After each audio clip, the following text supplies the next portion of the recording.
साधारणतः वापरण्याच्या अगोदर आम्हाला 2.5 ते 3 क्विंटल माल निघत होता आणि मीडियम पोटॅश आणि के नायट्रोजन वापरल्यानंतर तोच माल आमचा साधारणतः 5 क्विंटलपर्यंत आम्हाला ॲव्हरेज मिळालं. नमस्कार, मी USKचा प्रतिनिधी.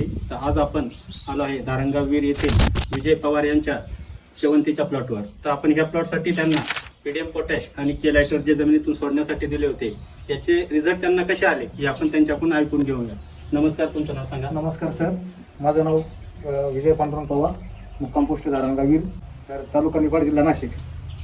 तर तुमच्या USK ॲग्रोचं जे पीडीएम पोटॅश आणि के लायटर जे वापरलं एकरी साधारणतः पीडीएम पोटॅश 2 किलो आणि के लायटर 2 लिटर या प्रमाणात आम्ही ड्रीप वॉटर सोडलं. त्यानंतर आम्हाला फुलाची जी ग्रोथ आणि क्वालिटी किंवा वजन याच्यात बराचसाच मोठा बदल दिसला आणि ते आम्ही सतत वापरणार किंवा इतर शेतकऱ्यांना सुद्धा आम्ही वापरायला सांगणार. साधारणतः वापरण्याच्या अगोदर आम्हाला 2.5 ते 3 क्विंटल माल निघत होता आणि पीडीएम पोटॅश आणि के नायट्रोजन वापरल्यानंतर तोच माल आमचा साधारणतः 5 क्विंटलपर्यंत आम्हाला ॲव्हरेज मिळालं. म्हणजे हे प्रोडक्ट वापरून तुम्ही समाधानी? 100% समाधानी.